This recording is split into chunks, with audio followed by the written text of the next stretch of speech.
Hello friends, मैं नीता भास्कर आप सभी लोगों का अपने यूट्यूब चैनल पर स्वागत करती हूँ। और प्रैक्टिस सेट 15 है लास्ट वाला इस जो बुक का। और उसके बाद न्यू प्रैक्टिस सेट अगला आएगा आपके पास। ठीक है, दो वीडियो में कंप्लीट करा दूंगी इसे 50-50 क्वेश्चन। और इसके अलावा प्रीवियस ईयर के क्वेश्चन जरूर देखिए, मैं उसे करा रही हूँ। मैं देख रही हूँ बहुत अच्छे क्वेश्चन है उसमें, उसे जरूर देखना न भूलें। ठीक है, प्रीवियस ईयर के क्वेश्चन पूछते हैं और या तो उसी से मिलता जुलता पूछा जाता है, हमेशा पूछा जाता है, इसलिए इस चीज का ध्यान रखें। ठीक है, उसे बिल्कुल ना छोड़ें, उससे सारे क्वेश्चन जरूर कंप्लीट करें, सारे क्वेश्चन बहुत अच्छे हैं। और चलिए शुरू करते हैं, फर्स्ट क्वेश्चन पे चलते हैं। और फर्स्ट क्वेश्चन है, लोकतंत्र में निर्वाचन प्रक्रिया के निम्न में से कौन से वास्तविक कार्य हैं? हैं? सरकार को लोक इच्छा के प्रति अनुक्रियाशील बनाए रखना, सार्वजनिक निर्णय निर्माताओं के चयन के लिए नागरिकों को एकत्र करना, थर्ड है यदि आवश्यक हो तो समय समय पर सरकार परिवर्तित करना, और फोर्थ है प्रतिस्पर्धात्मक दलीय प्रणाली का पोषण करना। और यहाँ पे जो फर्स्ट क्वेश्चन का राइट ऑप्शन हो जाएगा ऑप्शन बी हो जाएगा, 1, 2 और 3 हो जाएगा। ठीक है, नेक्स्ट है आगामी प्रश्नांशों में दो वक्तव्य हैं। तो कथन पढ़ते हैं, निर्वाचनों के उपरांत जब विधानमंडल में कोई भी दल अकेले बहुमत में ना हो तो दलीय नेता सरकार का निर्माण करने के लिए परस्पर गठबंधन करने की ओर प्रवृत्त होते हैं। कारण अनुपातिक प्रतिनिधित्व प्रणाली प्रायः बहुत दलों को प्रशय देती है। इसका क्या हो जाएगा? इसका ऑप्शन बी हो जाएगा। दोनों सही है लेकिन व्याख्या इसकी सही नहीं है। नेक्स्ट है, ये भी कथन वाला कारण वाला है। तो सूची प्रणाली निर्वाचनरत सभी दलों को उनके पक्ष में डाले गए मतों के अनुपात में वास्तविक प्रतिनिधित्व प्रदान करती है। कारण है, विभिन्न दलों के पक्ष में डाले गए मतों की गणना कर ली जाती है और इन दलों को इनके द्वारा प्राप्त मतों के अनुपात में विधानमंडल में स्थान दे दिए जाते हैं। थर्ड क्वेश्चन का राइट ऑप्शन हो जाएगा ऑप्शन ए। व्याख्या भी सही है और ए भी सही है। ठीक है, फोर्थ क्वेश्चन है, यह विचार कि किसी राजनीतिक दल के पक्ष में डाले गए मतों के लगभग बराबर उसका स्थान विधानमंडल में होने चाहिए आधारित है सांप्रदायिक प्रतिनिधित्व के सिद्धांत पर, कार्यात्मक प्रतिनिधित्व के सिद्धांत पर, आनुपातिक प्रतिनिधित्व के सिद्धांत पर या प्रादेशिक प्रतिनिधित्व के सिद्धांत पर। फोर्थ क्वेश्चन का राइट ऑप्शन सी हो जाएगा, आनुपातिक प्रतिनिधित्व के सिद्धांत पर। ठीक है, नेक्स्ट है, एकल संक्रमणी मत प्रणाली के विषय में निम्न वक्तव्य पर विचार करें। न्यूनतम मत प्राप्त अभ्यर्थी चुनाव के बाहर हो जाता है और उसके मत वरीयता क्रम के अगले अभ्यर्थी को हस्तांतरित कर दिए जाते हैं वरीयता क्रम के। दूसरा पॉइंट है, आवश्यक न्यूनतम मतों को कोटा प्राप्त करने वाले अभ्यर्थी निर्वाचित घोषित कर दिए जाते हैं और उनके अतिरिक्त मतों को वरीयता क्रमानुसार अन्य अभ्यर्थियों को हस्तांतरित कर दिया जाता है। तीसरी बात है, निर्धारित संख्या में अभ्यर्थियों के पक्ष में वरीयता क्रम बताते हुए निर्वाचक को मतदान करना होता है। और चौथा, निर्धारित जनसंख्या में स्थान मतों के हस्तांतरण और उन्मूलन की प्रक्रिया से भरे जाते हैं। और राइट ऑप्शन जो हो जाएगा, ठीक है, इसका क्या है, इसमें एकल समूह मत के विषय में निम्न वक्तव्य विचार। ठीक है, तो इसमें कैसे हो जाएगा, इसका राइट ऑप्शन हो जाएगा ए, यानी 3 फिर 2 फिर 1 फिर 4, इस तरीके से इसका क्रम चलेगा। ठीक है, इसका सही क्रम जो होगा इस तरीके से होगा। पहले नियम आएगा, तीसरा यानी निर्धारित संख्या में अभ्यर्थियों के पक्ष में वरीयता क्रम बताते निर्वाचक को मतदान करना होता है। फिर आ जाएगा दूसरा, आवश्यक न्यूनतम मतों को कोटा प्राप्त करने वाले अभ्यर्थी निर्वाचित कर दिया जाता है, उनके अतिरिक्त मतों को वरीयता क्रमानुसार अभ्यर्थियों को जो है हस्तांतरित कर दिया जाता है। फिर पहला आ जाएगा, फिर उसके बाद आएगा ये चौथा। ठीक है, राइट ऑप्शन ऑप्शन ए हो जाएगा। एक बार अच्छी तरीके से जरूर पढ़ लें। नेक्स्ट है, निम्न में से किस एक को सार्वजनिक मत कहा जाएगा? बहुसंख्यक नागरिकों के मत को, सब नागरिकों के सर्वसम्मत मत को, और सी है नागरिकों के विभिन्न समूहों के परस्पर विरोधी मतों के कुल योग को, और डी है प्रभावशील बहुसंख्यक नागरिकों के विवेक पर आधारित और सामान्य सुख के लक्ष्य से प्रेरित मत को। 6 क्वेश्चन का राइट ऑप्शन डी हो जाएगा। ठीक है, सार्वजनिक मत कहा जाएगा। नेक्स्ट है, निम्न में से कौन सा एक जे स्मिल द्वारा वाक स्वातंत्र के पक्ष में दिए गए कारणों में नहीं है? यह एक प्राकृतिक अधिकार है, जिस मत को दबाया गया अंत वह सही सिद्ध हो सकता है, वाक स्वतंत्रता का अभाव मतदानता और पुरोहित वृत्ति को प्रोत्साहित करता है, डी है सत्य कोई अंतिम रूप से पूर्ण नहीं है, इसकी बराबर खोज करनी होती है और इसे नए रूप में सुसज्जित करना होता है, इसके लिए वाक स्वतंत्रता आवश्यक है। राइट ऑप्शन इसका क्या हो जाएगा? ऑप्शन इसका ये हो जाएगा। ठीक है, नेक्स्ट है, नीचे दो कथन दिए गए, कथन पढ़ते हैं, रूसो प्रतिनिधि मूलक लोकतंत्र के विरुद्ध है, कारण संप्रभुता का वास सामान्य इच्छा में है। और 8 क्वेश्चन का राइट ऑप्शन ये हो जाएगा क्योंकि दोनों चीजें सही हैं। नेक्स्ट है सफल लोकतंत्र राजनीति में व्यापक रुचि एवं भागीदारी पर निर्भर करता है, जिसमें मतदान एक परम आवश्यक भाग है। जानबूझकर इस प्रकार की रुचि न रखना और मतदान न करना एक प्रकार की निहित अराजकता है। यह स्वतंत्र राजनीतिक समाज के लाभों का सुख भोगते हुए अपने राजनीतिक दायित्वों से मुख मोड़ना है। और यह वक्तव्य संबंधित है मतदान अधिकार से, मतदान कर्तव्य से, मतदान की स्वतंत्रता से या राजनीति में भागीदारी के अधिकार से। और 9 क्वेश्चन का जो राइट ऑप्शन हो जाएगा ऑप्शन बी हो जाएगा, मतदान कर्तव्य से। नेक्स्ट है सूची फर्स्ट और सेकंड, इसमें सुमेल करना है। एक तरफ पुस्तकें हैं, दूसरी तरफ राइटर्स हैं। A preface to economic democracy, C B Macpherson. The life and times of liberal democracy, J Schumpeter. Participant and democratic theory, Robert Dahl. Capitalism, socialism and democracy, C PadMan.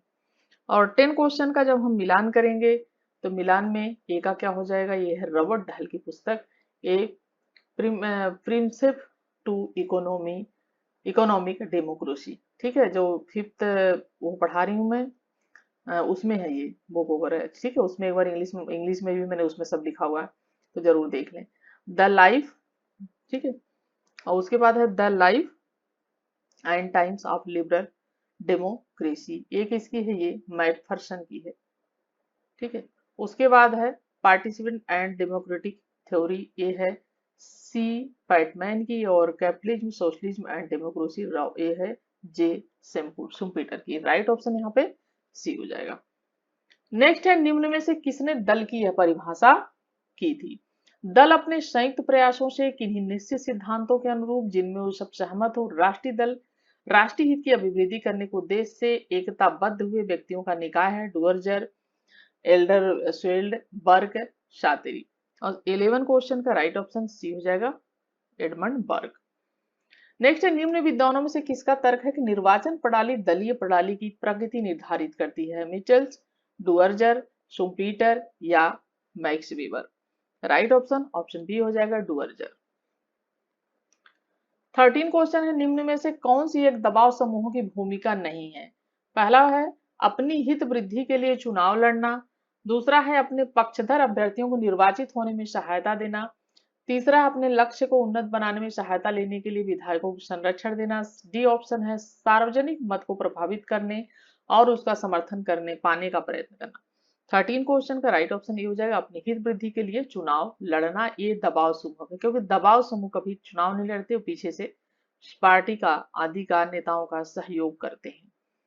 Next है लोकतंत्र और समाजवाद केवल समानता शब्द से सहबद्ध है, परंतु इनके अंतर पर विचार कीजिए। लोकतंत्र स्वतंत्रता में समानता चाहता है और समाजवाद प्रतिबंधों और पराधीनता में समानता चाहता है। उपयुक्त विचार था एलेक्स डी टॉकवेल का, लॉर्ड एक्टन का, जॉन स्टुअर्ट मिल यानी जेएस मिल का या हर्बर्ट स्पेंसर का। और 14 क्वेश्चन का जो राइट ऑप्शन हो जाएगा ऑप्शन बी हो जाएगा, लॉर्ड एक्टन का। ठीक है, नेक्स्ट है सूची फर्स्ट और सेकंड, 15 क्वेश्चन, इसमें मिलान करना है हमें। ठीक है, T H Green, Jeremy Bentham, John Locke, John Dewey. प्राकृतिक अधिकार इधर है, प्रत्ययवाद है, व्यवहारिकता, उपयोगितावाद। और हम मिलान करेंगे, ए का 2 हो जाएगा। ठीक है, टीएच ग्रीन प्रत्ययवाद, उसके बाद जेरेमी बेंथम उपयोगितावादी विचारक हैं, आप जानते हैं इन्हें। जॉन लॉक हैं, जो है ये प्राकृतिक अधिकार हैं, इसके भी वो हैं समर्थक हैं। जॉन डीबी जो है वो व्यवहारिकतावाद। ठीक है, यहाँ पे जो राइट ऑप्शन हो जाएगा ऑप्शन हमारा सी हो जाएगा। निम्न विचारकों में से किस एक को थूथोपियाई समाजवादी और ब्रिटेन के श्रमिक संघ आंदोलन का जनक दोनों कहा जा सकता है। एडम स्मिथ को, जीडीएच कोल को, फ्रेडरिक एजिल्स को, रॉबर्ट ओवन को। ठीक है, और किसको कहा जा सकता है। और यहाँ पे जो 16 क्वेश्चन का राइट ऑप्शन हो जाएगा ऑप्शन डी हो जाएगा। ठीक है, रॉबर्ट ओवन को कहा जाता है। ठीक है, देखिए रॉबर्ट ओवन ही स्वप्नलोकी समाजवादी था जिसने श्रमिक संघ आंदोलन को इसने प्रारंभ किया था, तो राइट ऑप्शन डी हो जाएगा। 17 क्वेश्चन है, निम्न युग्मों में से कौन सा सही सुमेलित नहीं है? Proudhon, philosophy of poverty, B है Robert Owen, new Christianity, Charles Fourier, हेलॉक्स, Babeuf, conspiracy of the equals equals. और 17 क्वेश्चन का जो राइट ऑप्शन है ऑप्शन बी हो जाएगा। ठीक है, जो सुमेलित नहीं है, रॉबर्ट ओवन, न्यू क्रिश्चियनिटी। देखिए सेंट साइमन ने न्यू क्रिश्चियनिटी की चर्चा की है, न कि रॉबर्ट ओवन ने। किसने की है इसकी? सेंट साइमन ने। ठीक है, सेंट साइमन, ये ध्यान रखें। नेक्स्ट है 1883 में संस्थापित फेबियन सोसाइटी के निम्न में से कौन कौन से सदस्य थे? Bertrand Russell, Harold Laski, George Bernard Shaw या एच जी वेल्स। ठीक है, और निम्न कोटों से सही उत्तर चुनना है हमें, और इसका जो राइट ऑप्शन हो जाएगा, ठीक है, इसका जो राइट ऑप्शन हो जाएगा 18 क्वेश्चन का ऑप्शन डी हो जाएगा, 2 और 4, यानी जॉर्ज बर्नार्ड शॉ और एच जी वेल्स। 19 क्वेश्चन है, निम्न में से फेबियन वाद के मूल सिद्धांत क्या थे? पहला पॉइंट था मध्यवर्गीय आशंकाओं को दूर करने और समाजवादी विचारों की घुसपैठ को सरल बनाने के उद्देश्य से अपनाई गई प्रचार विधि। दूसरा है पारगम्यता उनकी प्रीसूचित थी, जिसका अर्थ था कि इसके सदस्य अन्य दलों में सम्मिलित होने के लिए स्वतंत्र थे। तीसरा है समझौते के विरुद्ध विरोध करने का उपदेश और आचरण। और फोर्थ है सभी वर्तमान सत्ताधारियों और सभी प्रचलित मार्गों के विरुद्ध विरोध आंदोलन का नेतृत्व करना। 19 क्वेश्चन का जो राइट ऑप्शन हो जाएगा ऑप्शन सी हो जाएगा, 1, 2 और 3 फेबियनवाद के मूल सिद्धांत थे। एक बार जरूर ध्यान से पढ़ लें। मार्क्स 20 क्वेश्चन है, मार्क्स के चिंतन के 3 स्रोत थे।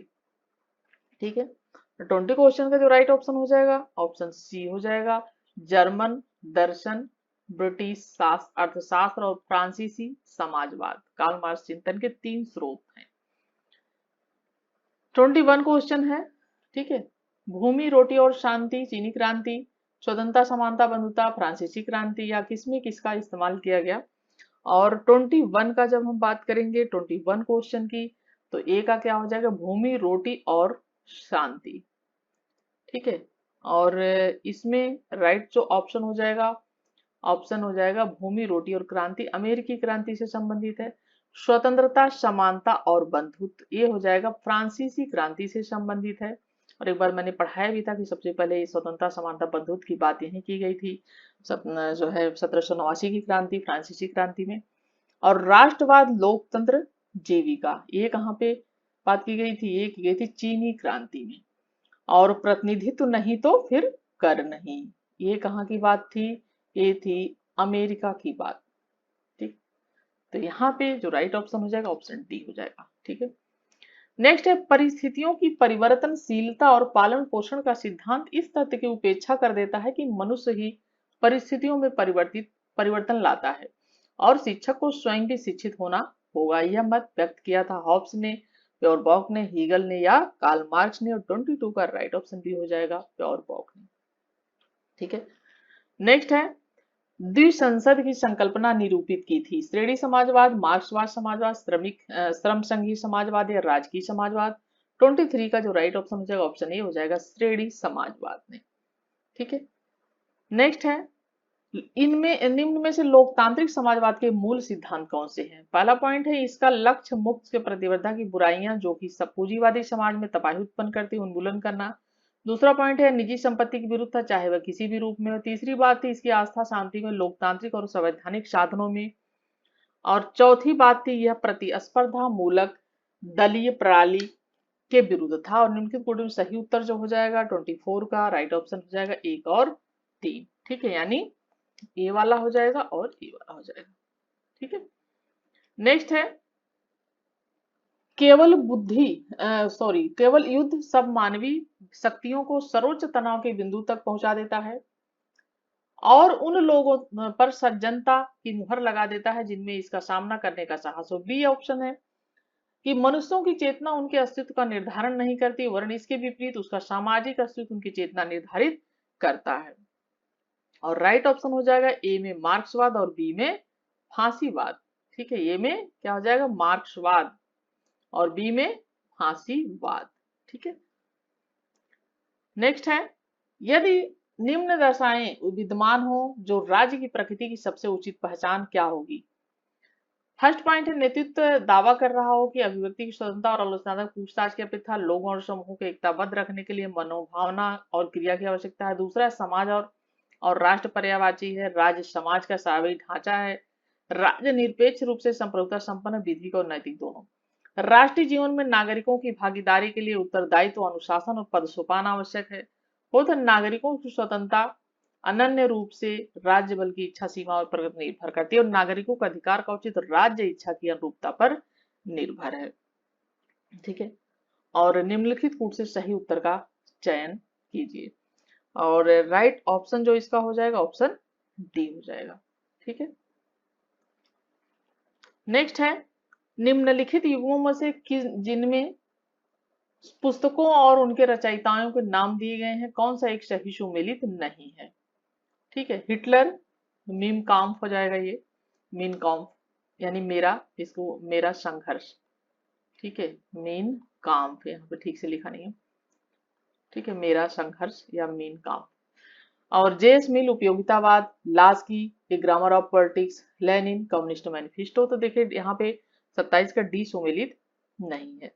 ठीक है, ये डी सुमेलित नहीं क्योंकि कम्युनिस्ट मैनिफेस्टो आपको याद आ गया होगा मार्क्स और एंजिल ने लिखी थी। ये किसने लिखी थी? कार्ल मार्क्स और एंजिल ने। ठीक है, कब? 1848। ठीक है, कम्युनिस्ट मैनिफेस्टो तो लेनिन की नहीं पुस्तक है। नेक्स्ट है निम्न में से कौन एक सर्वाधिकारवादी राज्य की विशेषता नहीं है? परिवार, धर्म, संस्कृति जैसे जीवन के निजी क्षेत्रों का नियमन। बी है राजकीय सिद्धांतवली पर आधारित सामाजिक जीवन के सब पक्षों पर विबंधन। तीसरा है समाचार माध्यम संचार पर नियंत्रण स्थापित करना और समालोचनात्मक विद्ता और सार्वजनिक मत को पनपने देना। 28 जो हमारा क्वेश्चन है उसका राइट ऑप्शन डी हो जाएगा। ठीक है, नेक्स्ट क्वेश्चन है इसमें कारण और कथन वाला। तो कथन है कि श्रेणी समाजवाद उपभोक्ताओं को सत्ता सौंपने के पक्ष में है क्योंकि उनका बहुमत है। और कारण प्रतिनिधि मूलक लोकतंत्र में सार्वजनिक सत्ता का गठन बहुमत के सिद्धांत के अनुसार होता है। और 29 का जो राइट ऑप्शन हो जाएगा ऑप्शन बी हो जाएगा। ए और आर दोनों सही है और ए की सही व्याख्या लेकिन आर नहीं कर रहा है। देखिए श्रेणी समाजवादियों का विश्वास था कि उपभोक्ता बहुमत में है। ठीक है, अतः वह श्रेणियों का क्या करें? नियमन करें। ठीक है, और जो है उनका लोकतंत्र का विचार कार्यात्मक प्रतिनिधित्व पर आधारित है न कि बहुमत के प्रतिनिधित्व पर आधारित था। ठीक है, नेक्स्ट है निम्न नेक्स्ट है निम्न युग्मों पर कौन सा एक सही सुमेलित है?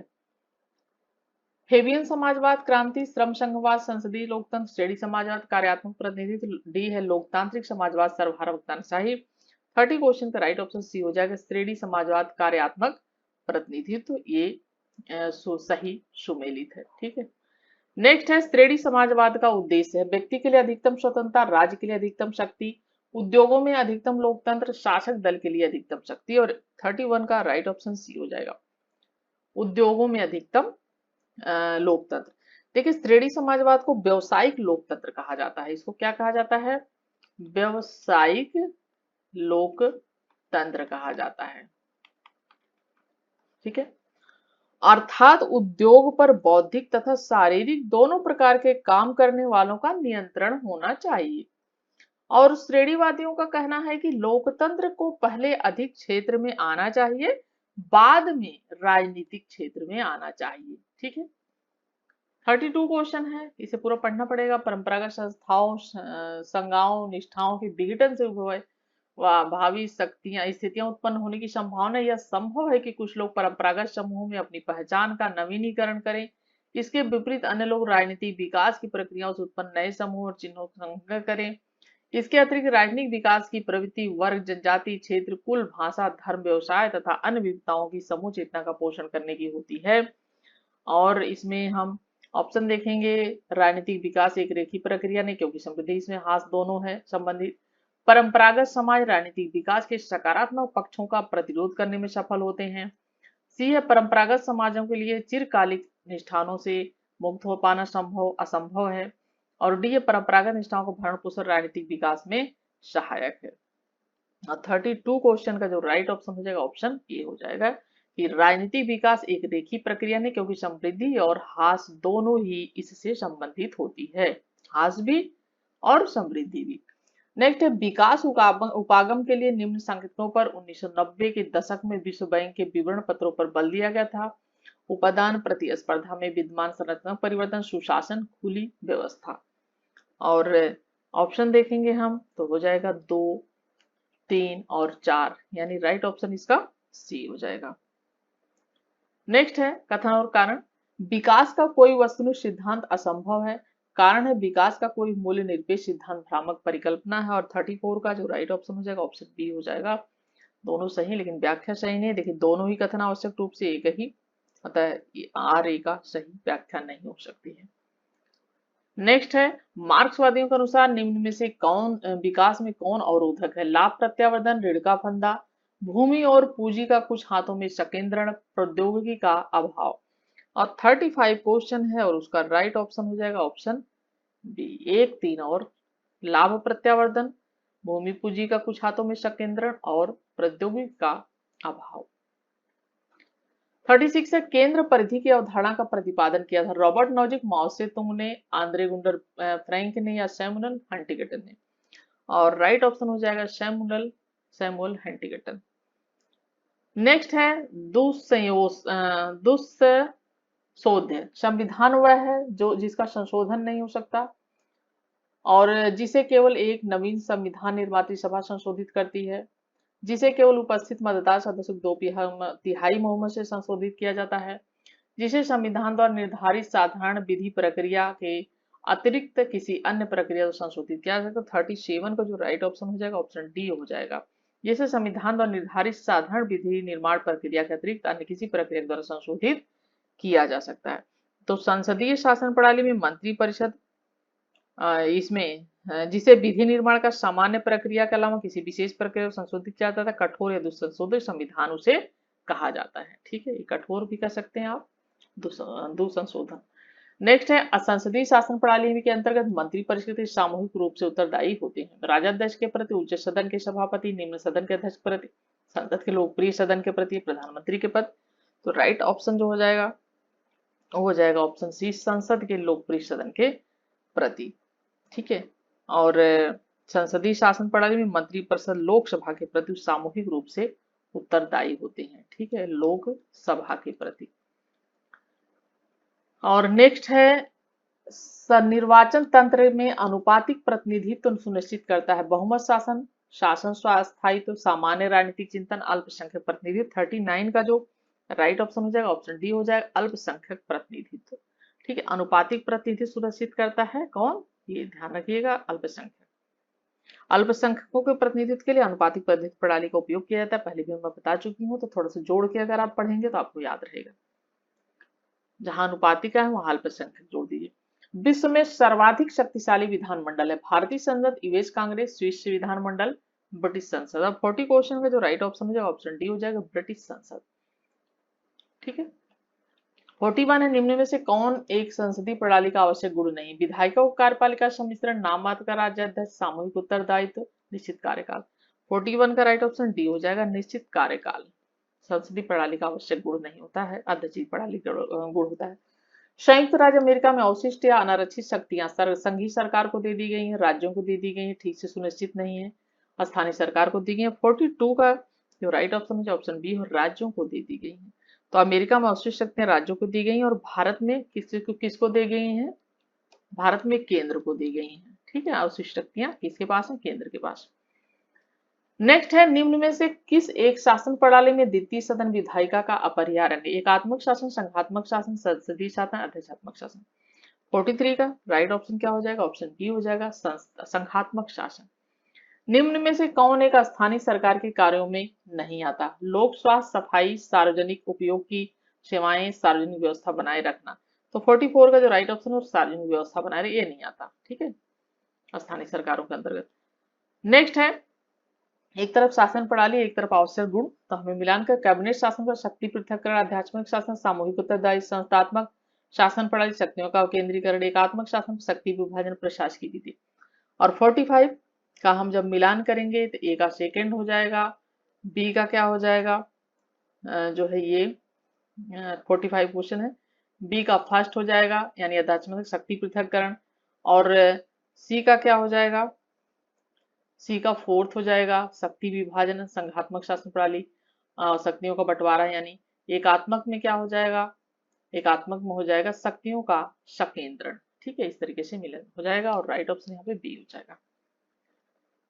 46 है, संसद में स्थगन प्रस्ताव का लक्ष्य, मंत्री से सूचना एकत्र करना, बजट प्रस्ताव में कटौती करना, सरकार की किसी विशिष्ट नीति की आलोचना करना और सरकार को गिराना। 46 और राइट ऑप्शन जो यहाँ पे हो जाएगा 46 क्वेश्चन का, वो हो जाएगा ऑप्शन सी, सरकार की किसी विशिष्ट नीति की आलोचना करना स्थगन प्रस्ताव का लक्ष्य होता है। नेक्स्ट है, प्रत्यायुक्त विधायन व्यवस्था में किसकी शक्ति में सर्वाधिक वृद्धि, विधायिका, विधायी समितियां, जन पदाधिकारी वर्ग, मंत्री परिषद। 47 का राइट ऑप्शन डी हो जाएगा, मंत्री परिषद की। 48 क्वेश्चन है, मिलान करना है सूची फर्स्ट और सूची सेकंड। ब्रह्म समाज श्रीमती एनी बेसेंट, तो ब्रह्म समाज राजा राम मोहन से संबंधित है। Bombay presidency association, Bharat Sevak Sangh, theosophical society, ये श्रीमती एनी बेसेंट से संबंधित है और ब्रह्म समाज राजा राम मोहन राय से संबंधित है। और 48 क्वेश्चन है और ए का 4 है और बी का 5th है। बम्बई प्रेसिडेंसी एसोसिएशन, ये सर फिरोज शाह मेहता, भारत सेवक संघ और भारत सेवक संघ ये संबंधित है गोपाल कृष्ण गोखले से, और थियोसॉफिकल सोसाइटी ये श्रीमती इनसे, और राइट ऑप्शन ए हो जाएगा यहाँ पे। 49 को समाचार पत्रिकाएं संस्थापक, the Indian view, the modern view, the Hindu, the Bombay Chronicle, और इधर है बीजी जी ए नटसन, रामानंद चटर्जी, विराघवाचारी और अन्य। और 49 का जब हम मिलान करेंगे तो राइट ऑप्शन बी हो जाएगा, यानी ए का थर्ड हो जाएगा रामानंद चटर्जी, बी का हो जाएगा सेकंड, और द हिंदू ये हो जाएगा वीर राघवाचारी, और बॉम्बे क्रॉनिकल ये हो जाएगा बीजी हार्विना। Right option B.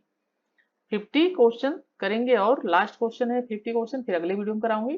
तो निम्न में से किसने शिवाजी और गणपति उत्सव को राष्ट्रीय उत्सव में रूपांतरित कर दिया, लाला लाजपत, बाल गंगाधर, वीर सावरकर, गोपाल कृष्ण गोखले। क्वेश्चन आपको तो आता ही होगा, राइट ऑप्शन यहाँ पे बी हो जाएगा, बाल गंगाधर तिलक। और 50 क्वेश्चन कंप्लीट होते हैं। वीडियो कैसी लगी जरूर लाइक शेयर कमेंट करिएगा, कमेंट जरूर किया करिए, लाइक किया करिए। Thank you for watching video. Next video में आप सभी से मिलती हूँ, तब तक के लिए थैंक यू।